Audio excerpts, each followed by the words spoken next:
और जो मन परेशान होगा वो ही नशा करेगा। आप जब भी परेशान हो इस ट्रिक को लगाइएगा।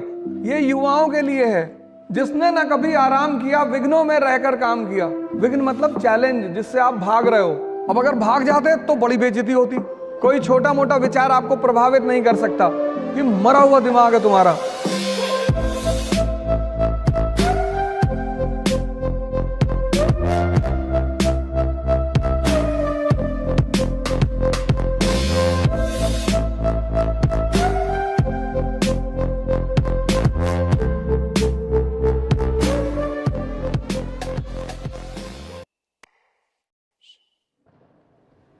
एक चीज मैं बार बार रिपीट करता हूं, इस दुनिया में सारा खेल शक्ति का है,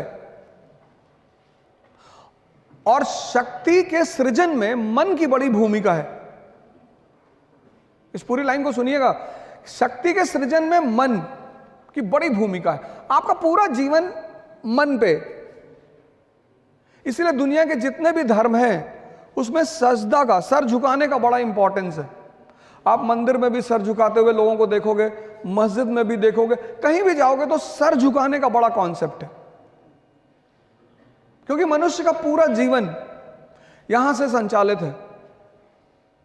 स्टीफन हॉकिंस की फोटो अगर कभी आप देखो, शरीर खराब है, मन ठीक है। नोबेल प्राइज विनर, 24 प्राइज दुनिया में। और दुर्योधन की अगर आप फोटो देखो तो पूरा शरीर ठीक है, दिमाग खराब है। मैंने कहा ना, आपने देखना बंद कर दिया है। आप बादाम का तेल लगा रहे हो सर में, बादाम का शैम्पू लगा रहे हो, बादाम का साबुन लगा रहे हो, और खा रहे हो गुटखा।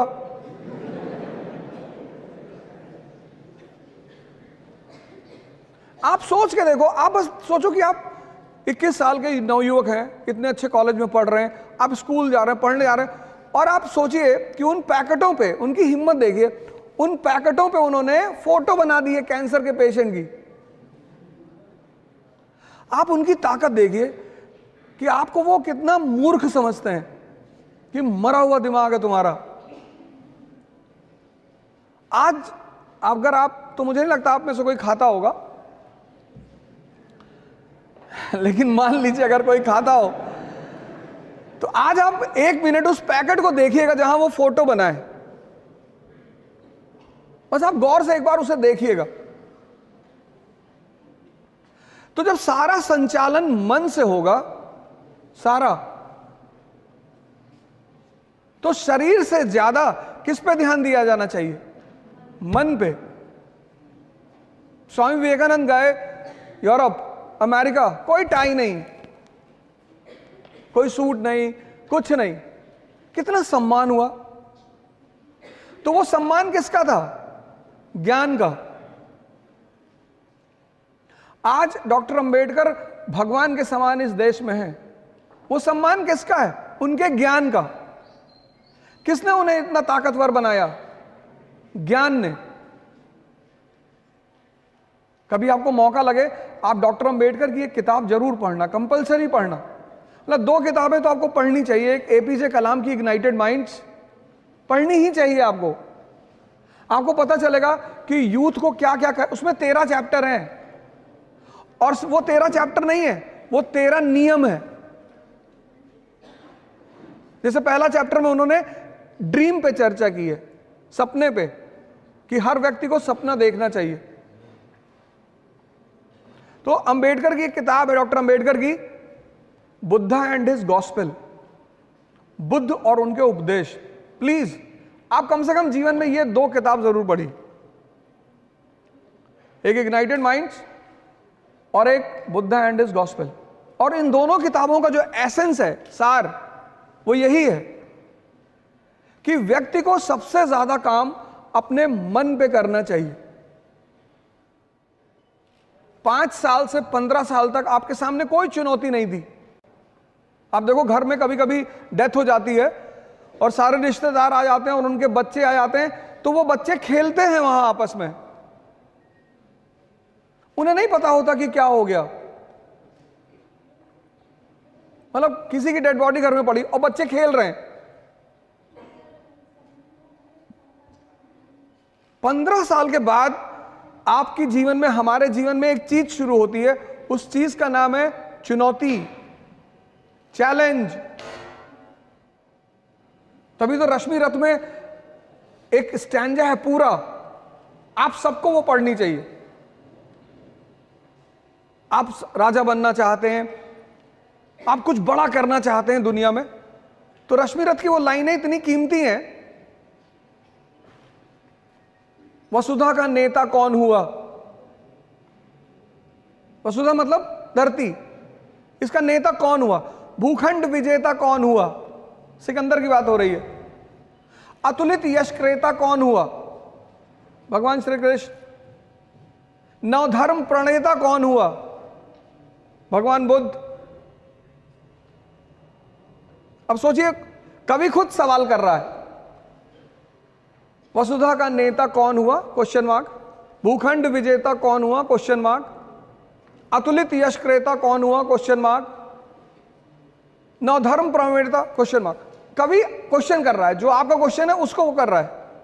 जिसने ना कभी आराम किया, विघ्नों में रहकर काम किया। विघ्न मतलब चैलेंज, जिससे आप भाग रहे हो। और आप भाग क्यों रहे हो? क्योंकि आपने मन को अपने जीवन से बाहर, आप उसको साइडलाइन करते हो।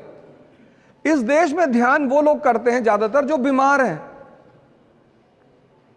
मैं बाबा रामदेव के यहां गया था, तो वहां ज्यादातर वो लोग हैं जिनको डायबिटीज है, शुगर है, बीपी है। ये रोगियों के लिए नहीं है, ये युवाओं के लिए है। जिसने ना कभी आराम किया, विघ्नों में रहकर काम किया। अब आपके जीवन में चुनौतियां आ रही हैं, आप गौर से देखो।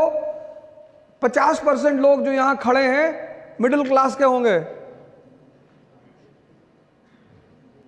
अगर बहनें हैं घर में तो उनका विवाह करना है, आपको नौकरी लेनी है। अब आप गौर करो, एक बहुत भयंकर चीज आपके जीवन में आनी शुरू हो चुकी है, चुनौती। जिसने ना कभी आराम किया, विघ्नों में रहकर काम किया।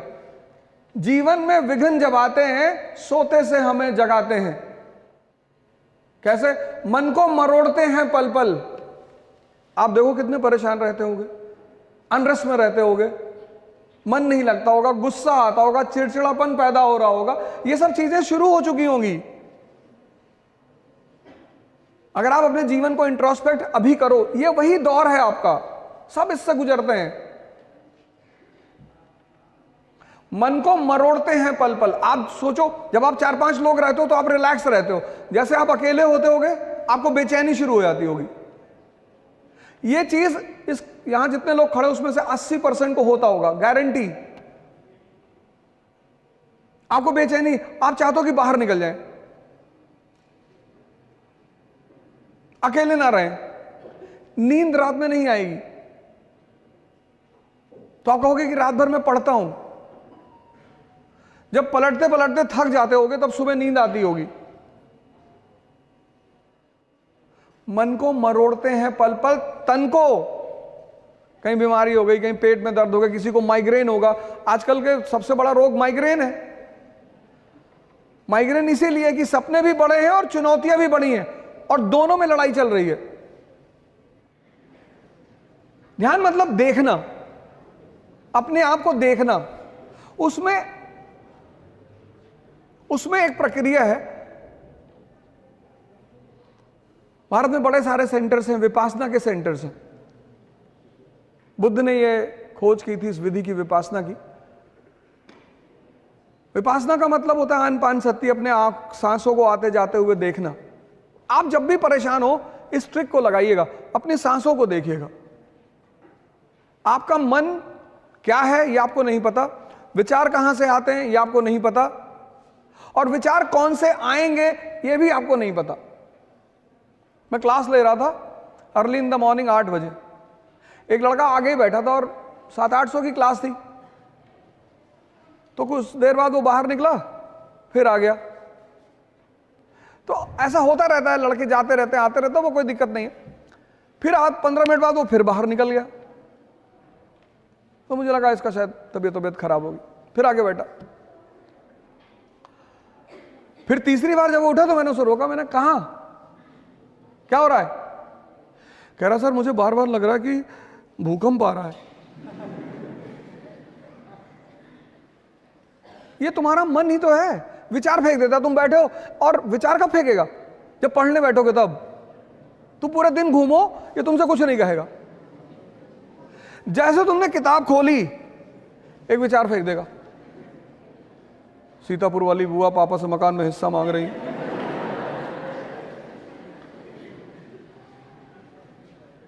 आपने कभी गौर किया इन बातों पे? नहीं किया होगा। ये ध्यान है उस विचार को देखना कि मांगने दो हिस्सा।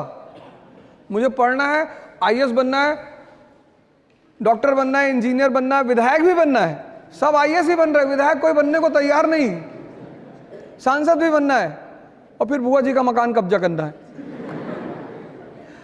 वही जो तुम्हें विचार दे रहा है उसको तुम पलट कर क्यों नहीं दे रहे हो वापस? तुम उसके प्रभाव में आ जा रहे हो, एक्सेप्ट कर ले रहे हो।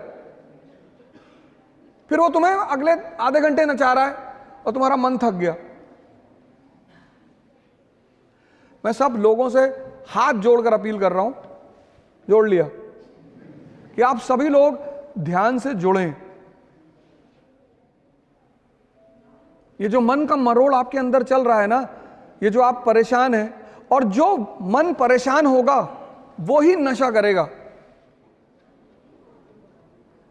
नशा की शुरुआत महान लोग कराते हैं जिनको हम दोस्त कहते हैं। उनको पता होता है कि नशे के रोल क्या है। जो कर रहे होते हैं उनको पता होता है कि ये चीज क्या है। तो अगर आप नहीं करते हैं तो वो आपको पकड़ेंगे और फिर आपको किसी ना किसी तरह से, लड़कियों को तो बहुत बचना चाहिए, क्योंकि सबसे ज्यादा तो लड़कियों को पकड़ लेंगे। मॉडर्न वुमन, तो मॉडर्न वुमन क्या बनेगी? इंदिरा गांधी बनेगी, कल्पना चावला बनेगी, लक्ष्मी सिंह बनेगी। लक्ष्मी सिंह जी हमारे यहाँ की कमिश्नर हैं, बहुत धाकड़ आईपीएस ऑफिसर हैं वो, यूपी कैडर की। टीना दाबी बनेगी। निशा ग्रेवाल 23 साल की लड़की, 22 साल में उसका सिलेक्शन हुआ था, गांव से।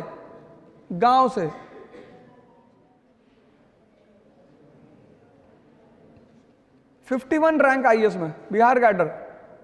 वैशाली की एसडीएम।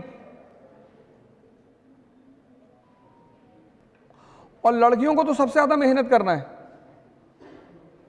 क्योंकि जितना सम्मान और जितना प्रेम आपको पिता आपका देगा, उतना शायद हमारा समाज है, समाज की कुछ लक्षण है। हमारे यहाँ समाज में बहू से बड़ी एक्सपेक्टेशन होती है। पता लगा आपकी शादी हुई तो माता जी ने कहा हम सुबह 4 बजे चाय पीते हैं। 4 बजे?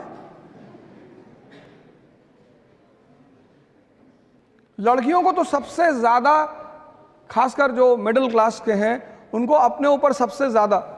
लड़कों का तो, इसलिए मैं लड़कों को बुरा मानने की जरूरत नहीं है, मैं बार बार इसको बोलता भी हूं। किसी भी समाज, किसी भी देश, किसी भी परिवार की जो ताकत है वो उसकी स्त्री पर ही डिपेंड करता है। हेलो बेटा। हेलो सर, मैं अंकल सिंह एंड एक्चुअली मुझे परेड में जाना है, इसलिए मैं जो। प्लीज बेटा प्लीज। थैंक यू सर, एक फोटो ले लूँ? ले लो। ये देखो ताकत।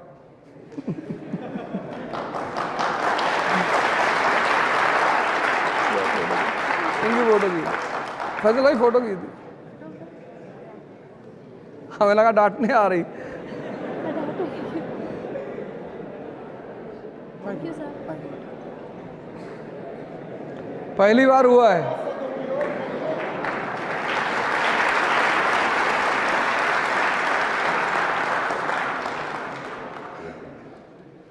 तो मैं आप सभी लोगों से कहूंगा कि ये जो आप जिस दौर से गुजर रहे हैं, ये सब कोई ऐसा नहीं आपके साथ हो रहा है।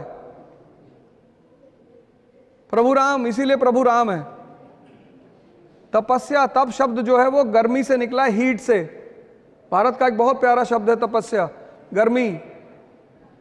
हम जब पढ़ना शुरू किए तो हमें तो कुछ नहीं आता था, और चले गए आईएएस की तैयारी करने, और पहले दिन इकोनॉमी की क्लास, और जो टीचर पढ़ा रहा था दुनिया के बेहतरीन टीचरों में से एक, और वो समझा रहे थे जीडीपी रोलिंग इन दिस। हमें लगा ये क्या बता रहे भैया।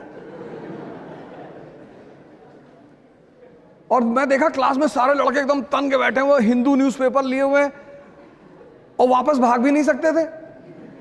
मोहल्ले में सबको बता के आए थे कि भैया आईएएस की तैयारी करने जा रहे हैं। अब अगर भाग जाते तो बड़ी बेइज्जती होती कि ये कमिश्नर साहब। तो फिर जो कोचिंग का मैनेजमेंट जिसके हाथ में था, बॉस था, मैं उनसे मिलने गया। मैंने कहा सर हमको कुछ नहीं आता। बोले बहुत अच्छा, यहां किसी को कुछ नहीं आता।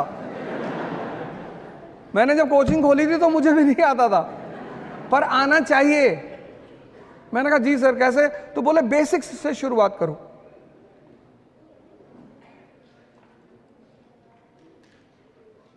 आप सारे लोग ध्यान और योग की शुरुआत करिए। यह रिक्वेस्ट है मेरा आपसे, क्योंकि चुनौतियों से तभी लड़ पाओगे जब तुम्हारे अंदर ताकत होगी। मोटिवेशन एक उधार की चीज है जो मजदूरों के लिए होती है। इस बात को डायरी में लिख लो। यह मोटिवेशन की कहानी किसने शुरू की थी? वो फोर्ड ने।